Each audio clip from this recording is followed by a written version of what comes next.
I'm applying for this research grant right now that I'm pretty excited about. It's like a grant specifically for men's mental health. I think I have a really good idea where I basically want to like data collect on social media, gaming, and anger and anhedonia in men. I have a pretty strong hypothesis that they're going to be pretty strongly correlated. And nobody really looks at mental health for men from the lens of like anger. This idea I was going to tell you guys about. Okay, so I was looking through this paper because anger and fear both trigger the amygdala. Lots of things, lots and lots of things trigger the amygdala, but anger and fear are the biggest ones. But we treat mental health mood disorders and we focus a lot on like internalizing like anxiety, depression, but we don't think about whether like I'm pretty sure anxiety, the way that we think about anxiety and how it expresses, there's a part of me that wonders if it's a very similar behavioral activation system for anger, and therefore all of these men that probably have a mood disorder are being missed because they're angry, not anxious. And so we're just being like, oh, they're angry. I don't feel like we treat anger as like this mental health functional marker the way that we do anxiety, right? Like people with like high chronic anxiety, we view that as like a mental health warning flag, but we don't as much do that with anger. Like we do to an extent, but like when we hear that somebody has anxiety, we feel really bad for them and we want to like get them help. When you hear that somebody has anger, we're like, wow, you should stop. I'm thinking of collecting data if they'll have an approach to that, but I want to collect it from a bunch of content creators that appeal to young men dominantly and just get them to fill out for now just a correlation. The biggest issue I have is I'm a whore for psychometric studies, and so I've got 3 main measures, which is the HNT, which just basically it's like a single question with 27 options. It's just like when I'm feeling distressed or when I'm feeling tension, essentially like stress and tension, what is the ways that I express that or feel that? And you can just fill it out, and irritability is there because I'm really curious to see if men will say that when they're feeling tension, they don't feel anxiety and worry, they feel irritability. And I'd be curious if there's somatic stuff that's associated with irritability, like the hypervigilance and stuff like that. Because if hypervigilance is associated with tension, and the way that men express tension is irritability, then that's even more evidence that perhaps anxiety and anger are like kind of neurologically occurring on the same axis. It's like the same system that's triggering them both. It's just that it's getting mediated to anger in men more often on average, which would be like fascinating.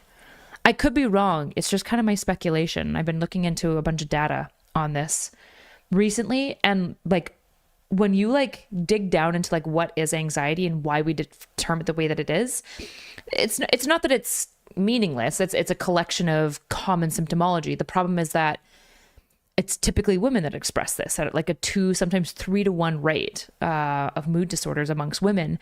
And it's led to this like belief, this like kind of misogynistic belief that women are just more prone to mood disorders. But what if we're just running into the same condition that like we had with heart attacks in men, where we're just not correctly symptomatically identifying truly anything but politics, truly?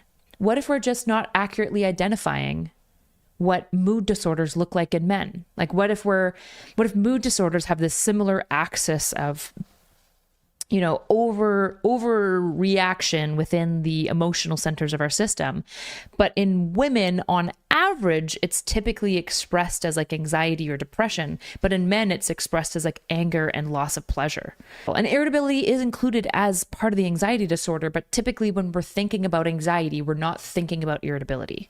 We're not thinking about that. But it's like if anger and anxiety share amygdala hyperreactivity, right? When your amygdala fires, you'll feel fear, anxiety, or anger. Okay. And if they both share things like hypervigilance, then they're sharing so many things at a neurobiological level that all these studies saying like social media is causing anxiety in women, but not so much in men, might be just missing half of the picture because men are not accurately being accounted for in the anxiety measure. You know what I'm saying? I could be wrong. But a lot of psychological definitions of constructs are fundamentally kind of circular and face validity reliant. And by face validity, I mean they rely on like what appears, right? So like what we see, what we imagine would be associated with. When I'm talking about anger, I'm talking about irritability, right? Like, just like if, like in my mind, anger is to like panic attacks or hyperventilation as anxiety is to irritability, you know? How does a panic attack correlate to anger? It doesn't. I'm wondering if the process by which like, essentially I'm wondering if anxiety expresses as irritability in men more often, and therefore anxiety and therefore more so mood disorders in men are being less accounted for in the data because we're not putting enough emphasis on how irritability is a key function in how anxiety looks in men. But yeah, we're going to watch JCS because apparently they're posting again. Yay. Okay, JCS, let's go. According to CBS News, 50-year-old stay-at-home husband David Tronis desperately wanted to appear on reality television. In late April of 2018, he managed to secure himself a spot on the show Zombie House Flipping, where he would be featured renovating his newly bought house with his then-wife, 39-year-old financial consultant Shanti Cooper. The only problem was that Shanti wasn't nearly as interested in being on TV, so she refused to sign off on the program, which resulted in David beating and then strangling her to death in the early hours of the following morning. He called 911 roughly 12 hours later at 3:51 p.m. Hello?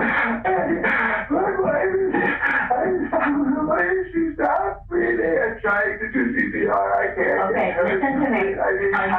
Can you tell me what your address is? Police and paramedics soon arrived at the her. residence where they were met with a hysterical David performing CPR on Shanti in the living room. His immediate explanation was that he found her lying unconscious in a partially filled bathtub, bleeding from the nose and mouth. He was then taken to Fuck, I mean, if he is actively doing CPR and stuff, because I don't know if you guys are true crimers, but I am.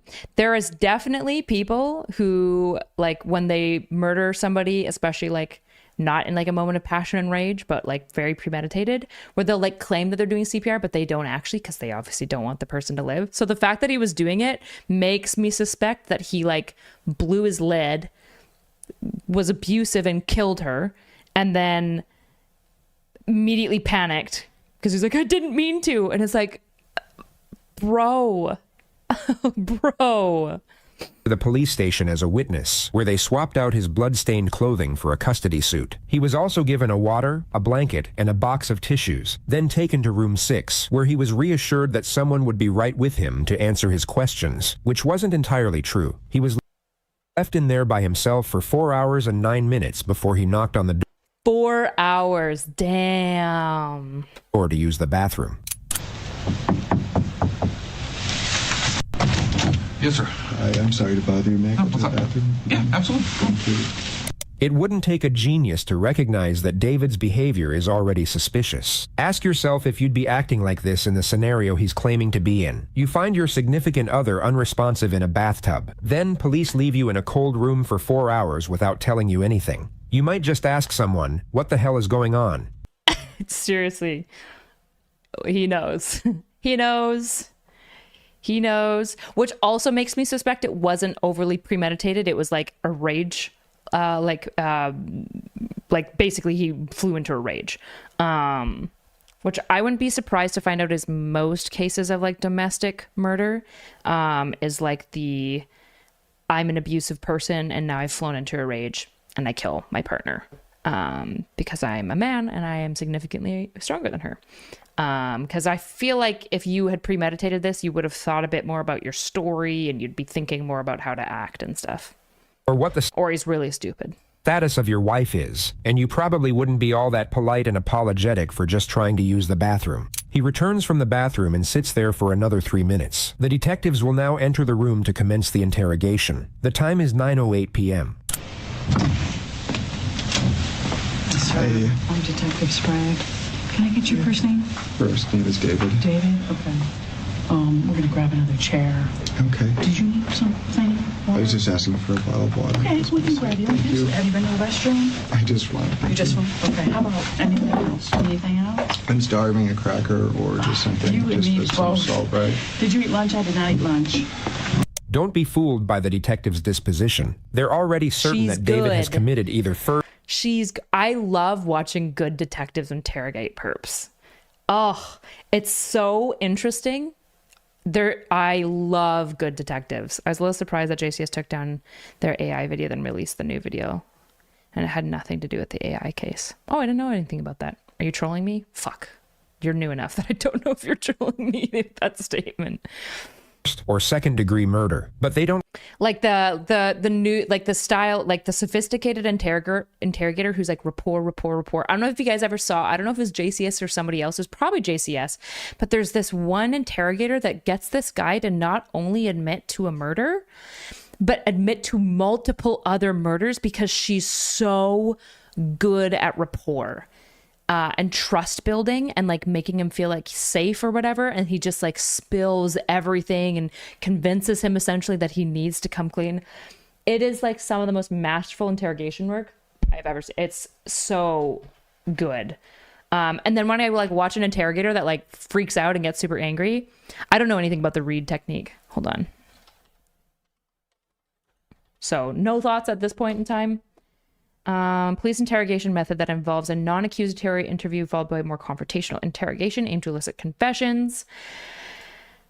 Yeah, I don't know anything about this. I basically, in general, I think really aggressive confrontational interrogations, I think, increase likelihood of, what's it called? Like a false confession.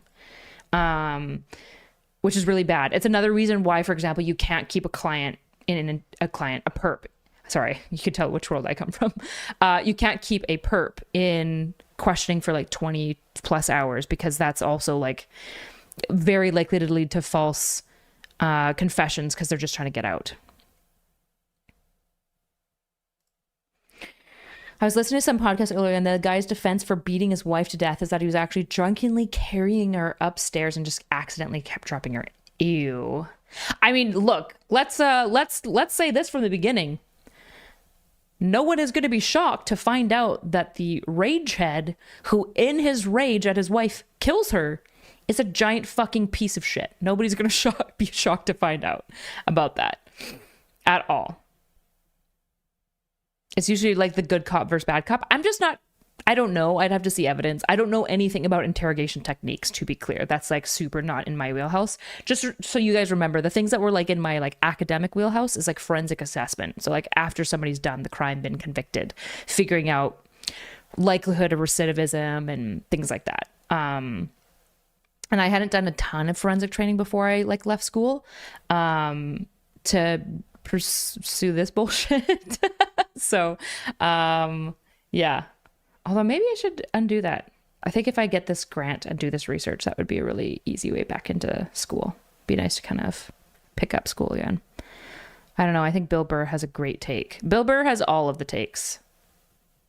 quite have enough evidence to place him under arrest, which is why they need a confession. David, at this moment, is still free to walk out of that police station, so the detectives will keep the tone sympathetic and non-confrontational for the time being to keep him on that chair. They'll afford him the false belief they are buying into his act as the grieving husband, but as soon as he gives them his initial version of events, the pressure will rapidly accelerate, in a manner that David is in no way anticipating. What would you like to eat? And I'll run down. Just something simple, just like saltines or peanut butter crackers. Anything like that? Okay, yeah. That's not a problem. We'll be right back. Here's your water, buddy. Thank you, I appreciate it. I can take that one. Yes.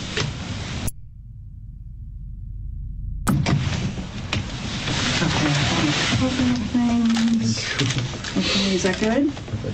All right. I'm with you. I haven't eaten since this morning. I'm sorry this is taking so long. You are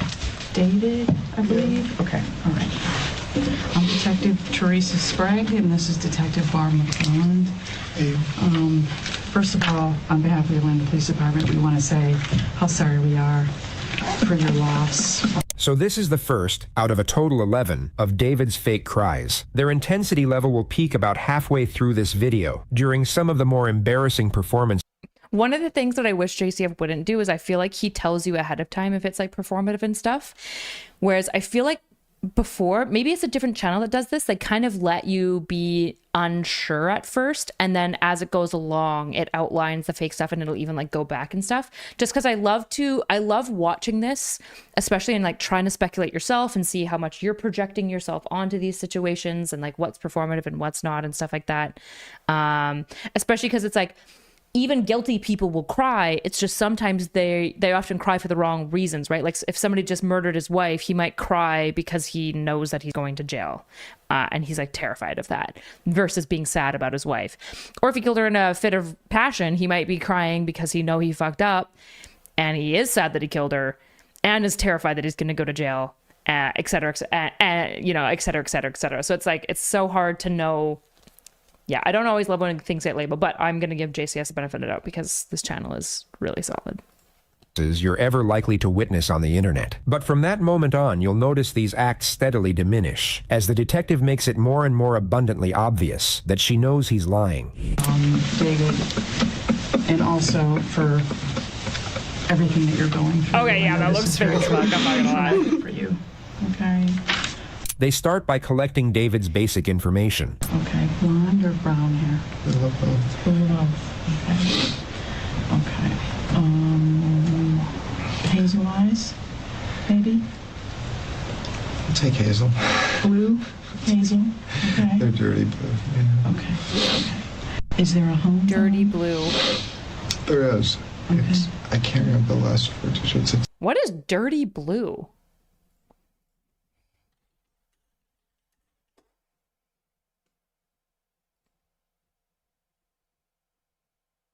Is that a thing? Is it just blue with brown in it?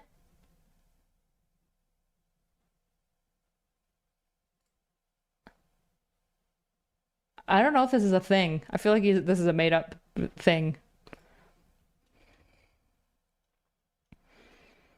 Did homie sit and chill for 4 hours then cry first time when he thought someone was watching? He did. Yeah, he did. It's 407. The next 3 are easy, 704, the opposite. And I never call it. The next 3 are 704? It's 407, 704, and then I think it's 2808. It might be 2406, but I have it in my phone. We've had it since we were at Briarcliff. And when did you move to Florida? In 2013. Ah. 5 months after I met Shanti. Did you meet her here or there? I met online. You met online? Okay. Can you tell me what year that was? It was 2013. Yeah, these do not. Again, I don't know if I watched this without JCS saying that they were fake, if I'd feel that they were fake. But now that I'm listening to them, they feel so incredibly fake. Like so bad. Like really bad acting. Like when I fake cry, I feel like it's about the same because I'm just I'm not a very good actress. It wouldn't surprise me. Have an inconsistent story, not because they're bad at lying, but because they're also just stressed out. You know what I'm saying? You gotta rate the tactics.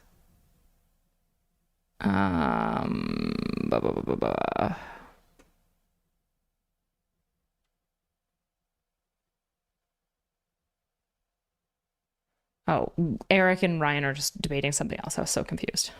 What rates lie next to notes? 2013 is when you met online? Yeah. Okay. And about 5 months later, did you move here and move in with her, or just move here? I'll try to be as accurate as possible. I believe it's the end of September. So you guys knew each other approximately 5 years this month.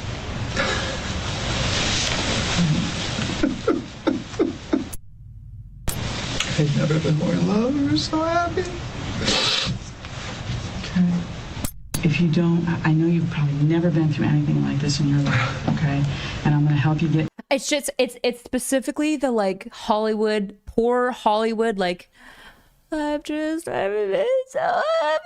Like the voice just going super high pitched. I don't know. It's tough, right? Because I'm like, you know, some people are just really cringe criers, maybe. I don't know. I feel like every time I've interacted with like kiddos or teens or anyone and they've fake cried, they do the same thing. Right? Because good actors who fake cry, you can't really tell the difference between a good actor fake crying and a real crier, right? That's the tricky part. But when it's like really intense like this, I don't know. I just feel bad. I hate calling anyone a fake crier if I don't know. Okay, I'm through it. If you have questions, you want to stop me, please do so, okay? But I do need you to understand your rights before we ask you about anything that happened in that home today, okay? All right. You have the right to remain silent. Do you understand that? I'm sorry? Yes. Sorry. Yes. Okay. Anything you say may be used against you in court. Do you understand that? Yes. Would you raise your right hand, please? Do you solemnly swear or affirm that the testimony you shall give in this case shall be the truth, the whole truth, and nothing but the truth? Absolutely. Absolutely? Okay. All right. So I need you to we're going to continue kind of down this path about how you all met. I know you met on Match.com, and about 5 months of, what would it be, telephone, text, and... We just started every other weekend. They hit it off, moved in together, then went looking for a house to buy in Florida. We had an offer on a short sale and waited and waited and waited, and it fell through. And then we closed on the house on Copeland in April of 2015. So you guys own the house free and clear. Is your name only on it, or was it both of yours? When we bought the house, we weren't married, and so we put it in a trust, and we just completed the trust paperwork. He put the house in his and his mother's names while leaving his wife out of it for, quote, planning and financial reasons. He asserts the decision... Isn't she the breadwinner? That's crazy. Pro tip, okay? Whenever you're getting married, just in general in relationships, always have your name on everything. Always get prenups. Just do all of the things that protect you and yours and them. Not because it's distrust. And also, if you have a partner who won't do that and gets really weirded out by it, you need to talk to them, okay? If you love your partner, part of what you want to do is make sure that if you guys have to go your separate ways, it's easier, okay? Don't let somebody exclude you from the name on the house. Don't do it. Don't do it. I know so many girlies that have been divorced and they just let their partner not put their name on the trust. Not good. Leads to nasty divorces. Mutual, but whether Shanti actually knew about this or not is unclear. And so once you moved to Florida, you've been living together the whole time, just home to home, just first with the folks, then Briarcliff, and then this residence. But you've been together the whole time. Have you ever broken up? We had a couple fights, I think when we were living at Briarcliff. Okay. We spent a few nights apart. He says that he just spent a few nights with his mom, then drifts off into a statement about how Shanti was dedicated to work. The detective will now cut him off and steer the line of questioning back to the argument. But she's so when you guys would argue when you would go to your mom's, it was just because she was busy all the time, or what would the beef be? The work had a lot of stress. Ooh, look at that, okay? Boom. She's zooming in. I think she's good. Good so far. All the time. She would sometimes... we always agreed, later that she was just overworked and tired, and so she'd get a little snippy or short or yell, scream, what? Just irritable. Irritable. Just irritability. Sometimes it's just that's not really, I don't really do that. It's not really, I'm just gonna stand there. So I just. I would just say, well, I take a break, or just let it, a little cool down period. Yeah, she would get really irritable, and I don't do that, so I would just stand there and take it. Unlikely. Very unlikely. Very rare. Very rare that anyone is that much of a saint that they just stand there and take it and then calmly say, well, why don't we just take a break? Because you're not your partner's parent. They're not your kid. How long have I been into true crime? I've been into true crime kind of my whole life. I just try to be mindful of my consumption. And most true crime at this point, I don't really like how I have a lot of frustrations with the genre. I'm interested in stuff like this, like investigation and like looking into the perps and like forensic-y stuff. I don't really like the fear-mongering that I think happens. I think a lot of true crime shows and true crime podcasts and stuff are very fear-mongering. They often are by women and for women, and I think that they do a very bad job of like outlining, like they do a lot of stranger danger stories, for example, because I think stranger danger stories are a lot more interesting because the research and the forensics that go into it are more intense, but also it's just our greatest fear, right, is the stranger in the night. But also I think it's just led to a lot of people like being much more fearful in situations that they shouldn't be and very unfearful in other situations. I don't know. I just in general don't love most true crime handling. In fact, my favorite true crime shows are the ones that focus almost exclusively on the gore porn too. Yeah. Like I don't really, like, I don't need to know necessarily like all the stuff that happened to the person unless it's relevant to finding the person. Like I like the puzzle pieces of it. And to be clear, like everyone has that macabre fascination. I'm talking like I'm like better. Everyone listens to it for that macabre fascination of just being like watching the train go off the track, right? Everyone has that. I just think in general, at least for me, I try to be cautious about it because I think it leads to bad thinking long term. And it's also like, yeah, it's just like, I think you should just curb your own sick fascination sometimes. Yeah. Also, I'm sick, so I am not processing at 100%. Okay, my responses every time I like think back of what I just said, I'm like, that was not my best work. Okay, take it lightly. We only did it twice, but I'm really stronger. Okay. And has that happened since you moved where you are now? Because now we've got the added stress of the renovation. No, we love it. We love the... This is Keith Ory, the producer of the house-flipping show that David wanted to be on. When you would be interacting with the Torontos related to your work on the house and also the show, who was your primary point of contact? Oh, Dave was. He would communicate her desires. I would see her, but it was more like Dave's full-time job, almost, I guess I would say. Did you ever know during your time that you knew Dave to have any other job? I was aware that he had explained to me that he had worked for a chemical company up north somewhere. I actually never knew what Dave did for a living. When my husband had asked him, he said he was into sales, but I don't really know what that means. David never worked in sales or at a chemical company.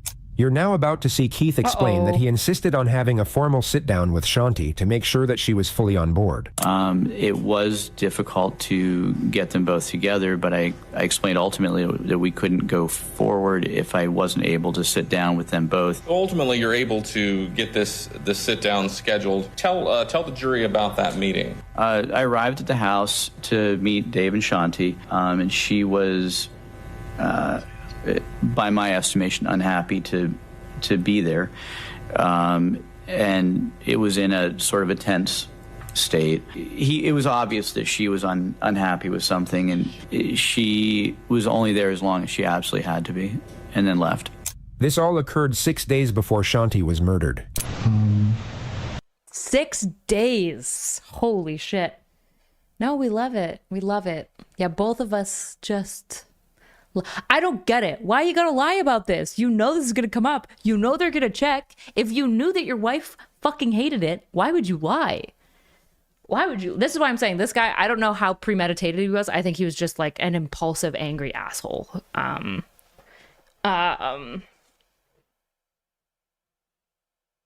Because there's like no level of forethought into like what he should, like, I don't know. I feel like if you're premeditated, you're not going to be like, you know what I should lie about? Her loving this thing that we both clearly didn't enjoy. Well, that she clearly didn't enjoy. So annoying.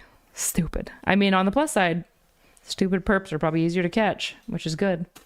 We love what we're doing to the house. We love the vision that we had for the house. It's totally, I mean... Actually, home renovation's really easy. You should all try it. It's the easiest thing I've ever done in my life, and definitely not stressful in any way, shape, or form.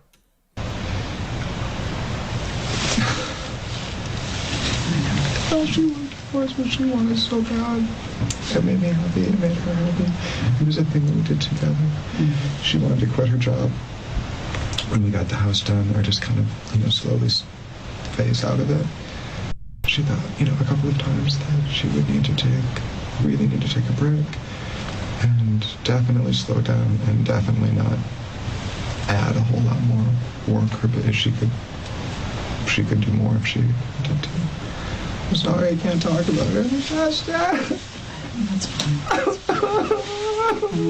And that's very normal. That's very normal. Because you're not going to process this for a really long time. So I know it feels like a really bad thing. Now notice how quickly he manages to pull himself out of the depths of despair and into casually talking about his house flipping show. Keith also just, our lives are busy. I'm so sorry. I know you're asking simple questions, but... I don't know if I agree with that psychoanalysis. I do think that this guy is obviously fake crying. I've definitely also seen people go like from crying, although I don't think I've seen people go from crying about their loved one being found dead 6 hours ago. Let alone, like, I've had clients that have talked about their loved ones dying. Yeah, no, the flip is pretty fast. No, I take that back. That's a weirdly fast flip. Thanks for the membership. That's pretty quick.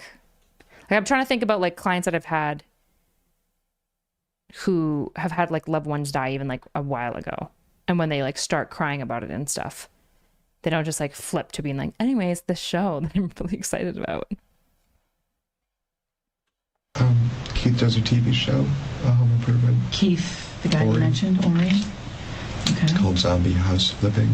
Keith asked them to be on the show, which meant that we would get a lot of what they call trade outs and promotional sponsorship to do. Any financial incentive to do that? Big. That's what they call trade out. I'm sorry, that's what they call trade outs. So they're sponsors. That's one of the things I was working on yesterday, was putting together a list of the sponsorships, the windows, doors, cabinets. I mean, and so maybe instead of getting granite, you get quartz, or maybe instead of getting, you know, middle range cabinets, you get high-end stuff. And we're also working on kind of just an amazing open concept stairway in the middle of the house.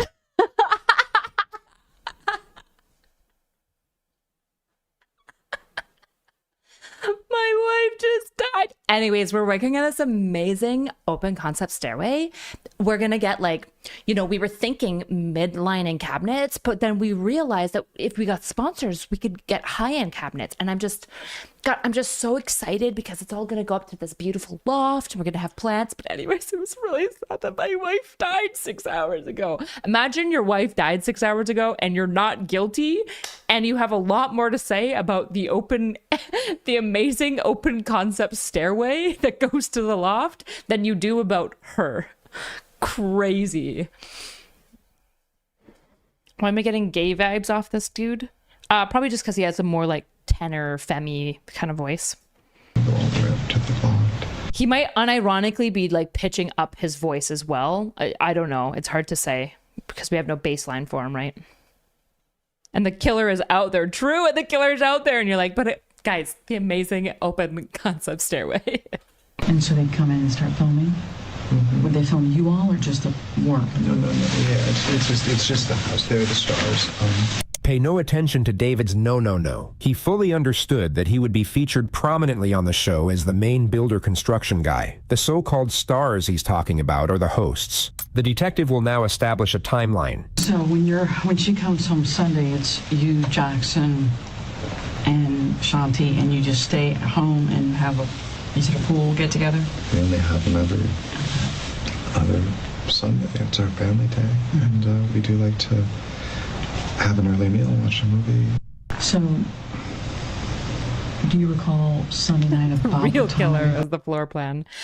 So I don't recall what time Sunday. I have a really hard time remembering any of these details. But have I told you about our loft plans? Because the loft is going to look so amazing. We're going to bring in this like Baltic yew wood. Yeah, it's really exotic. And, you know, we just found this amazing sponsor who would cover it.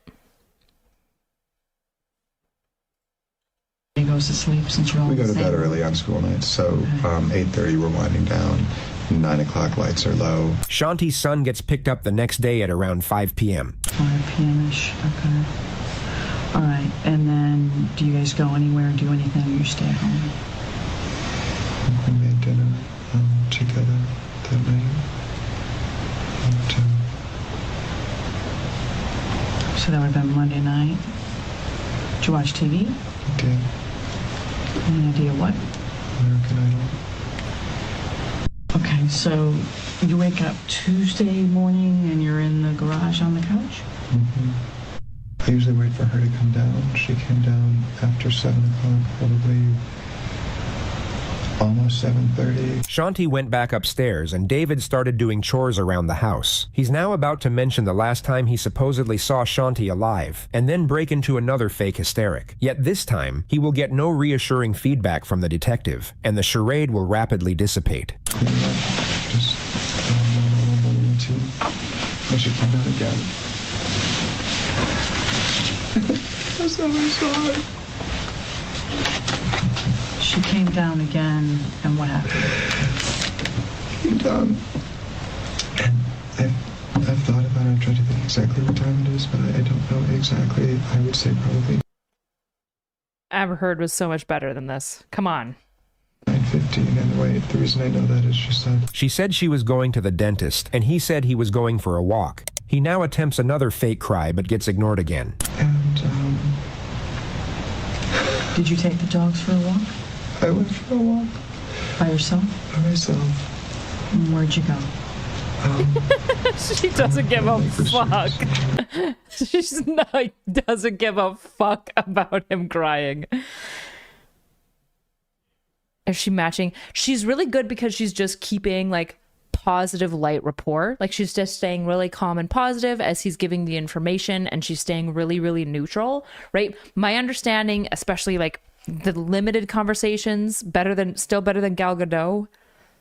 No, come on. Even Gal Gadot is better than this. But they have to be really, really cautious with like leading questions and stuff as well. So especially when they're getting to like this is the most important part of his testimony, because this is what he's claiming he did while she was getting murdered, killed, something that led to her death. And so they have to stay super neutral. Because I think increasingly like police interrogation tactics are under scrutiny for good reason, right? Like you don't want false confessions. Bad. False confessions, bad. We assume innocent. We assume not guilty, at least, until proven otherwise. So, yeah. Neutral, open posture. Exactly. He comes back home and feeds the dogs. That's all that I can remember until I went upstairs to see when we were going to bed. Like, I wouldn't be surprised. There's probably a bunch of different techniques for like I need to stop using that word, a perpetrator or an accused, I should say, who you believe, did it, for sure did it, and you're trying to catch them in, like lying basically. So you want them to tell this fake story, because it builds your case of like malice and all that sort of thing. There's probably techniques specifically for clients when you catch them in lies, like how to handle that in the most effective ways. I just don't know what they are. Just want to be super clear.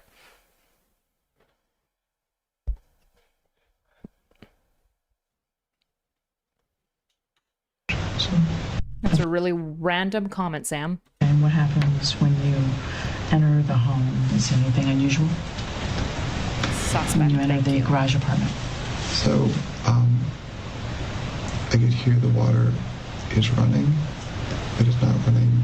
It's not like the sound of the shower running. It's just, it's trickling out of the spout.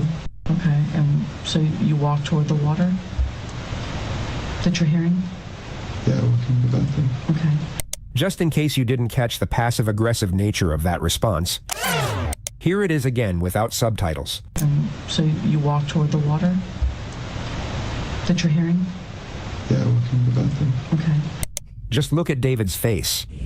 Poor David really doesn't want to be getting grilled like this anymore. Keep in mind it's almost 11 p.m. He likely didn't get a whole lot of sleep the night before, and he's been acting his ass off all throughout the day. He'll at this point be exhausted and want nothing more than to get out of that police station. But he doesn't want to challenge the detective directly and risk losing her approval. Hence he throws out a weak little display of passive aggression to see if she'll pick up on the hint, but it of course gets ignored. She will simply continue pressing with an unsympathetic tone which will cause David to revert back to appeasement. He will then begin recounting the horrific circumstances under which he supposedly found Shanti. And as this unfolds, you will see a glaring disparity in David's emotional presentation. The doors open, and what happens? What do you see? I see her laying with her head in the right-hand corner. And it's just extremely awful, and it doesn't look natural. Obviously, she fell or something happened. But you did shut off the water. I did shut off the water and it drained, which tells me I could hear it draining when I pulled her out. I could hear. So that, okay, so I guess this is all weird, right? Because she's in there, the water's on, and it's draining. It doesn't make any, it just doesn't make sense. And it's not on all the way. It's on how Like lukewarm, so just past half. And she's face down. So the first thing you do is what? If you were... Those like specific questions are such interesting, good questions. I reached out and grabbed her. I reached out and touched Her neck. That's why my DNA will be there. I lovingly caressed her neck. Y'all's next froyo is on me. Keep up the great work, smile. Thank you. Thank you. Thank you.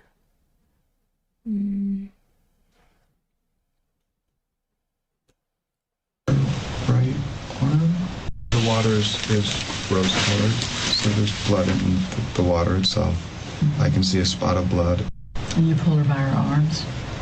So I grabbed someplace on her. No, by her neck. Again, that's why my DNA is there. I promise. There's no other reason. Tried to get kind of under it a little bit. And you said she seemed stiff? Yeah. Hard to move. That's a crazy detail to throw in there.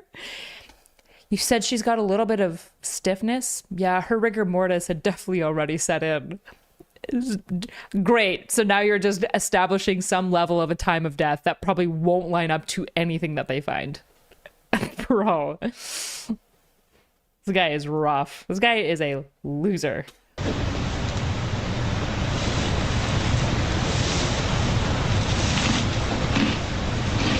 There's something so incredibly unnerving in the sound of the casual crunching of his snack as he recounts in precise detail the limp and lifeless body of his...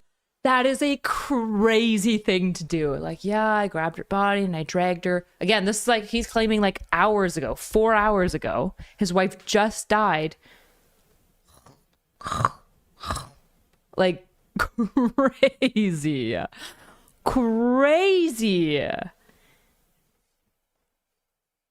Does he know how long it takes for rigor to set in? Yeah, whoops. Which is like, again, now we're just like, all the true crimers are being like, man, he can't even lie about his crime well, which is like good, to be clear. I'd prefer people who do crimes to not know enough about crimes to lie about them effectively, obviously. But the fact, like even the level of distress your body would be under talking about this memory if it's this traumatic memory. Imagine you actually came home from going out and about, just talked to your wife, and you come home and you find her dead, right? And you're freaking out because she's dead. You would have so much trauma from that moment.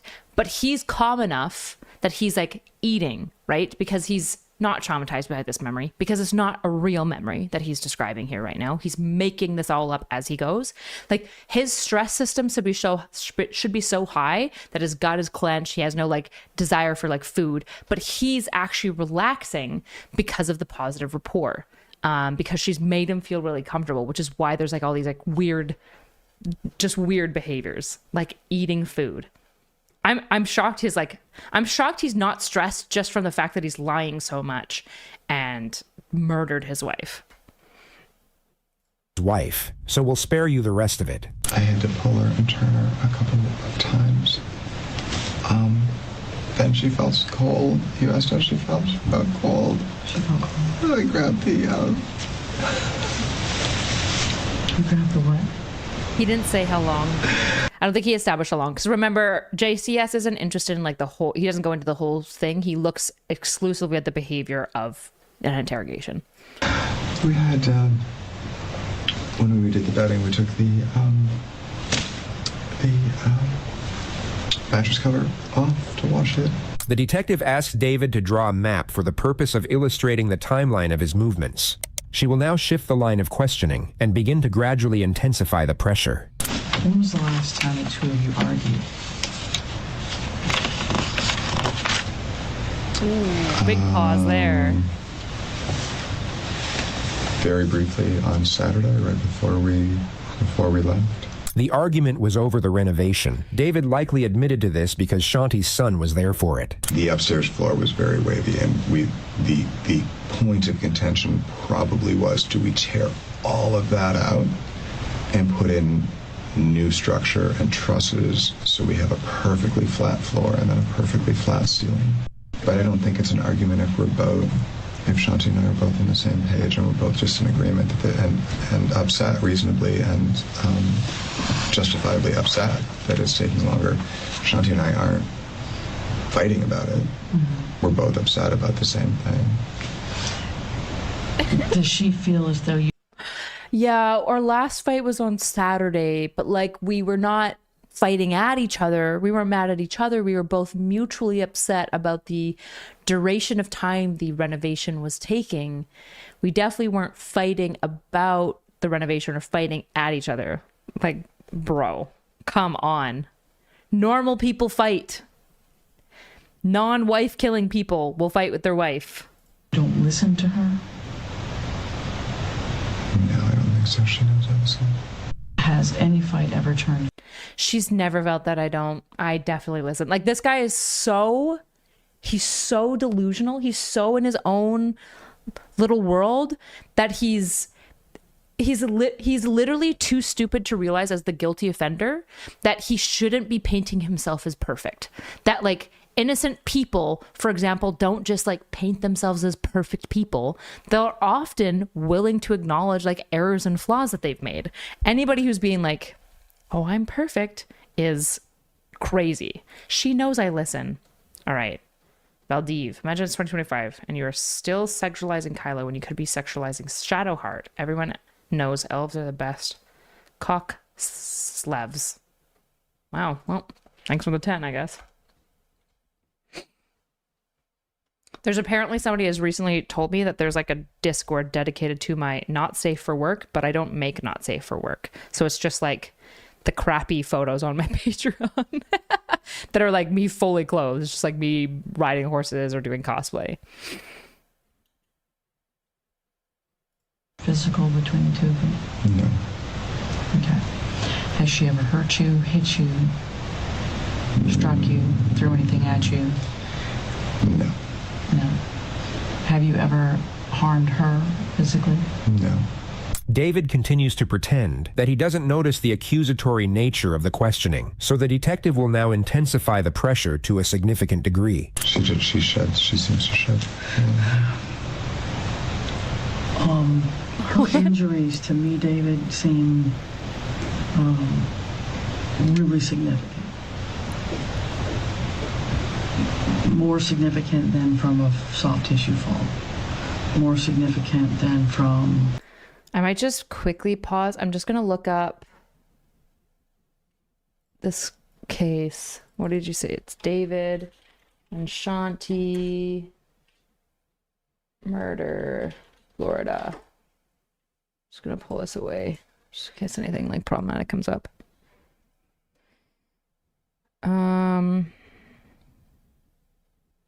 I'm just trying to see what her injuries were, just so we have an idea, like how she died at least.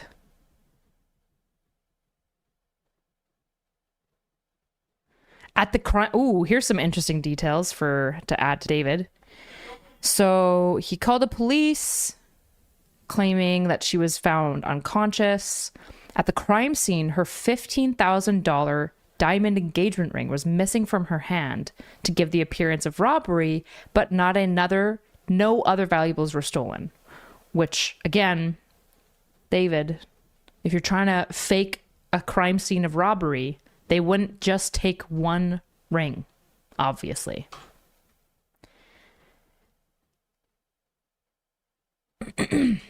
So David is claiming, so just so you guys know, David claims that Shanti slipped and fell in the bathtub and hit her head. However, Shanti was almost dry and the tub hadn't been used in hours. According to investigators when they arrived on the scene,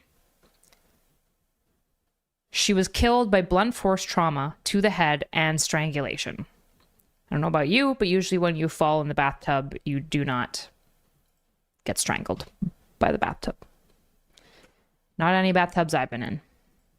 Just so you guys have an idea of the injuries that he is currently lying about. It is strangulation and blunt force trauma. So he's trying to explain, obviously, the damage to her head. I guess hoping that people won't realize that she's got... Yeah. Strangulation marks? Crazy. Me tripping and falling and hitting my head and being knocked unconscious. She elaborates on the inconsistencies while David just sits there and nods.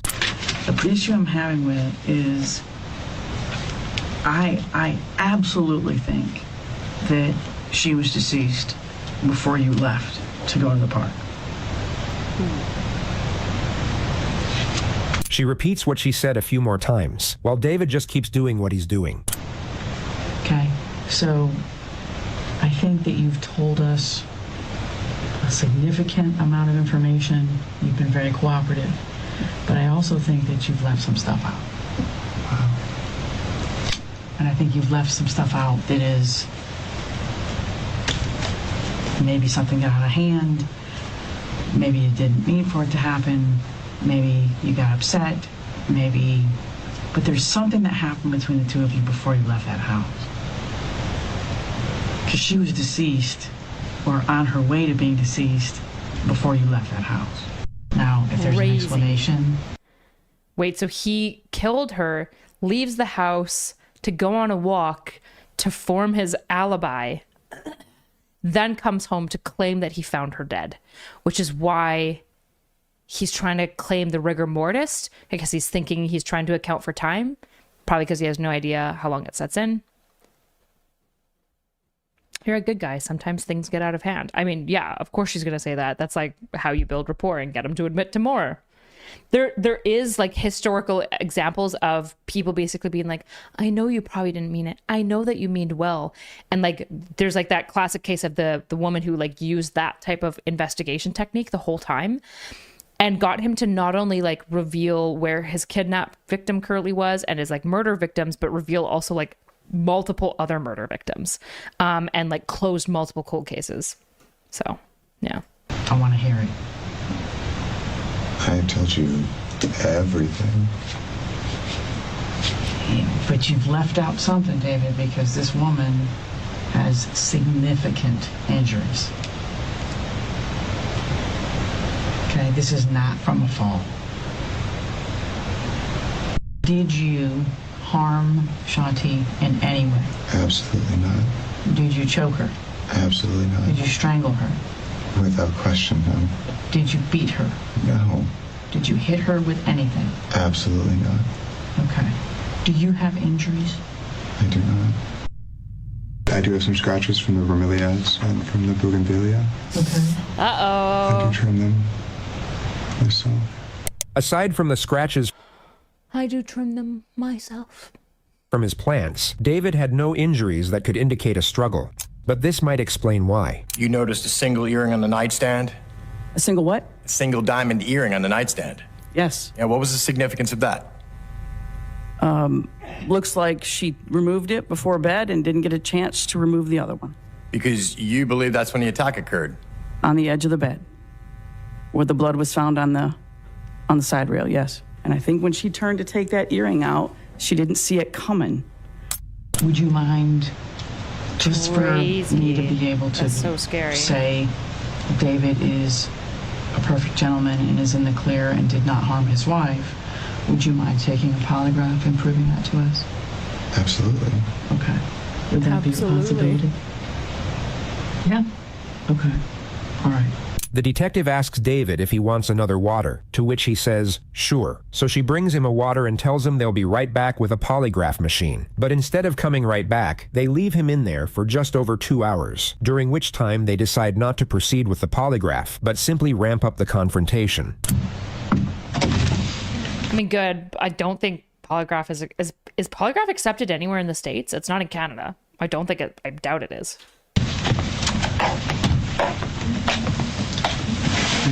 Hi. Hey, I'm a sheepy boy. Sheepy sheepies. You doing okay? Yeah, it's just, Did you sleep a little? I did. I know you've got to be exhausted. Or at least mentally. Yeah. I just want to point out some things to you that I think are unusual. There's so many, I really don't know where to begin, to be perfectly honest with you.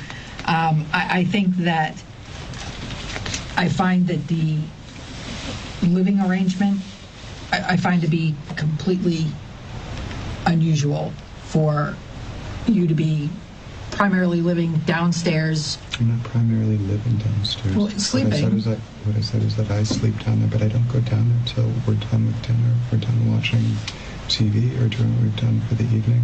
Okay, just hear me out. Okay. So you don't go upstairs during the day while she's working. You leave her alone, and then Not entirely. I do go up there. Okay. But I don't work up there while she's on the phone because it's distracting. It's her office. I think that I've explained extremely well. She didn't sleep. She did, but you said. He continues defending the fact that he was exiled to the garage. I think it's an adjustment and a transition that she didn't feel like she could make right now because she couldn't afford the time that it would take. But she's sleeping in the only part of the residence that's semi-comfortable. You're sleeping in the garage with the dogs.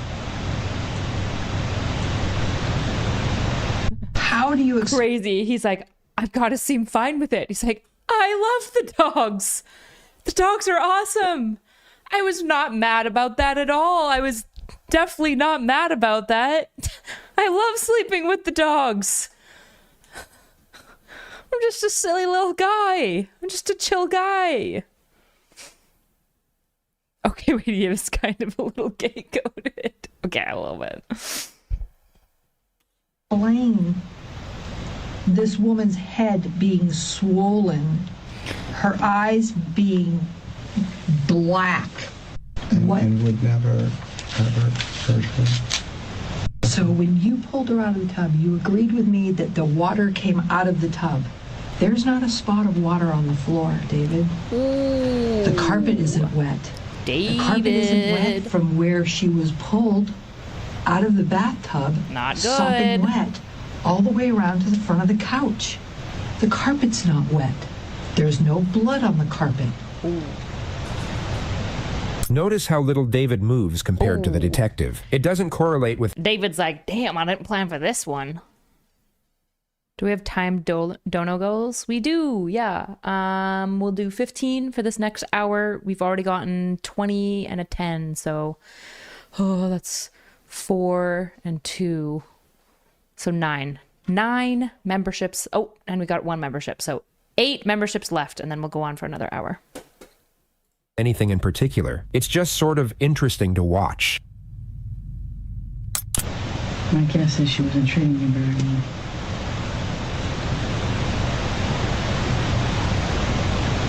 And there's only so much anyone can take. 7 before they hours. snap. It's crazy. Appreciate the very kind things that you've said.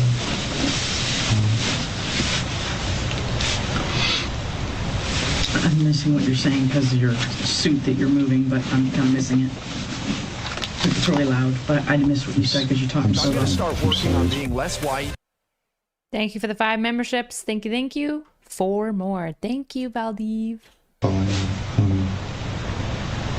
I appreciate the things that you've said and the genuine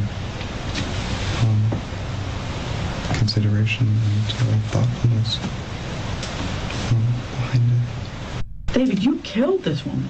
I cooperated so I could give you all the information and all. You cooperated because you thought that your language would overwhelm us, and you thought you could pull the wool over our eyes. I didn't think there was any effort to do that. Ooh, she's mad. The mask has slipped. Hello, little frim-fram. Hello there. Just jamming your head in there. All of this, all these tangents, all this flowery, fancy language, answers to questions all the that you details. asked, to questions that you asked. You know, you fake cried for about 7 or 8 hours today. Not one tear came out of your eyes. Not one. Oh, not one. Shit. She's fucking laying into him. Get him, mommy. He didn't actually manage a tear. Oh no, no wonder JCS was so confident about the fake crying. Not even a single tear. Not good. Not good. Not good. He should have just been throwing that water on his face to get something. Not on scene with the officers, not in this room. You have fake cried over this woman's death since we made contact with you for hours. And every single time you fake cried, we wrote it down. Ooh. Not one tear came out of your eyes, not one. Nope. Okay, we've been extremely patient with you for a very long time. I am losing my patience at this point because there is not a lick of remorse for what you did to this woman. I'm going to start working on being less white. Thank you for the 5 subs. You've unlocked another hour. Thank you, Raiders. You've definitely exceeded $5 in entertainment. Thank you, Dumpster Fire. Look at you, the friendly troller turned donor. Not even a little bit. You're staring at a woman you're telling us you're in love with, and you've done nothing the whole time. But close your eyes, huddle up, and protect your own ass. Ooh. So we're just going to prove you're full of shit and solve this case. And I'm glad you think that's funny. That's crazy that he laughed just now. If you're innocent and the cops start saying this shit, you'd be freaking out. You'd be like, what the fuck are you talking about?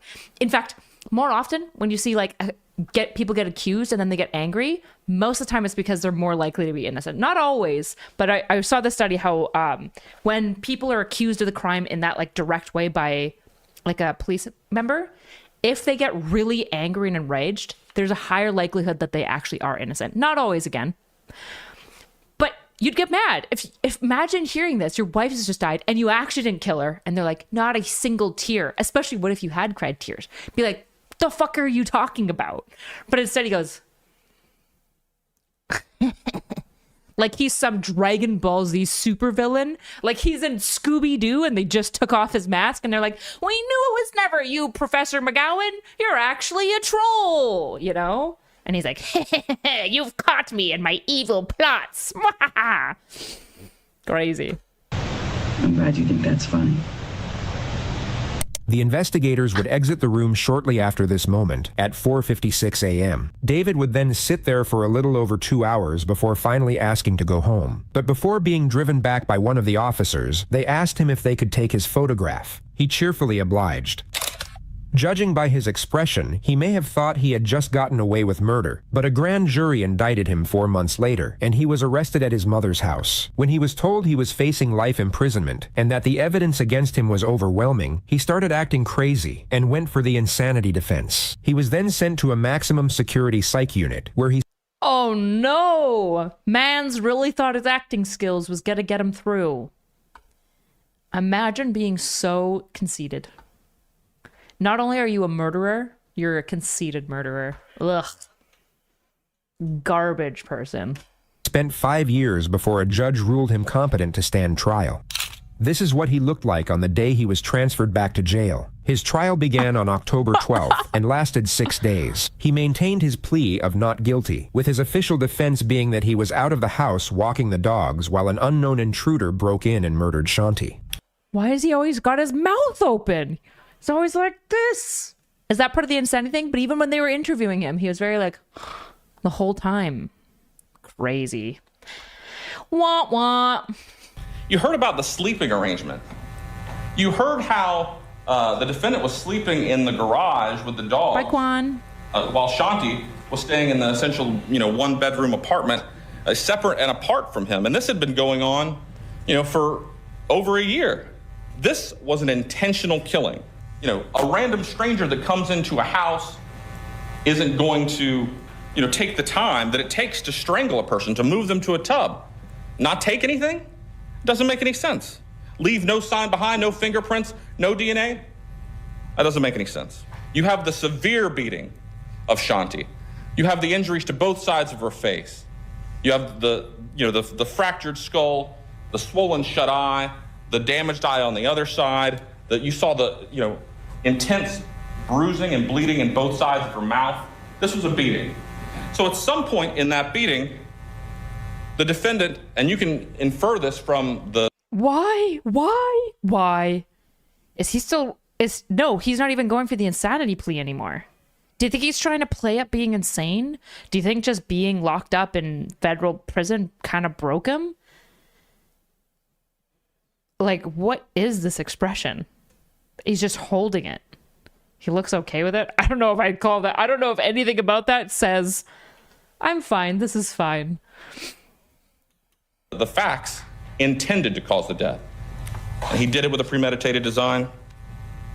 We ask that you convict him of first-degree murder. Ooh. Thank you. The defense mainly tries to evoke empathy for the defense is a much smaller man.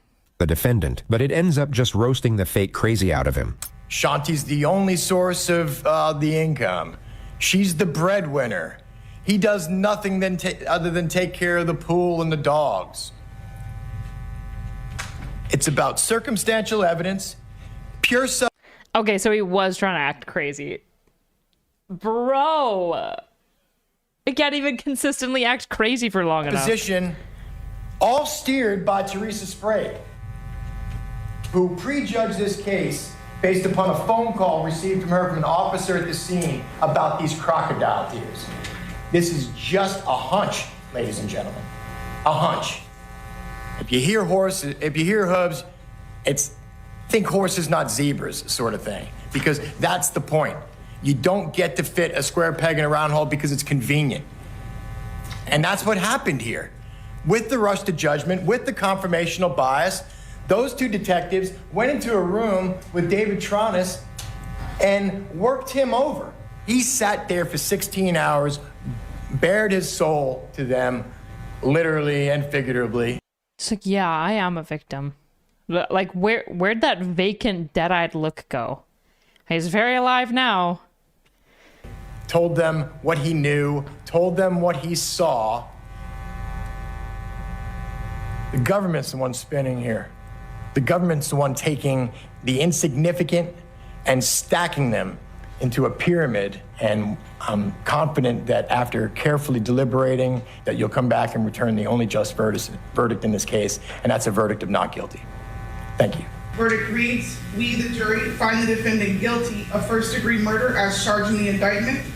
So it says we all, dated at Orange County, Florida, on the 18th day of October, 2023, signed by the foreperson. In the midst of this tragedy, Shanti's impact as a mother was shown through her son Jackson. His victim impact statement was both heartrending and dignified. My family and I have been waiting for about 5 years for justice. I miss her so much. He's 8. He's 8 when she died. I never thought the day before was the last time I would see my mother alive. I miss the times where we would go to Universal, or just the simple times, like walking the dogs or going to the park. She was the best mom I could ever ask for. That's it. Defense, any questions? No, Your Honor. Thank you, Jackson. Mr. Tronis, anything you wish to say prior to sentencing?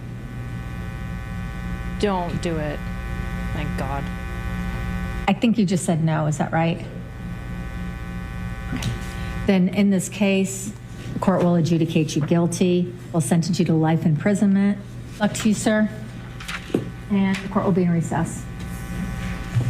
This is his latest mugshot. He is currently being housed at the Graceville Correctional Facility in maximum security. Why is it so dark?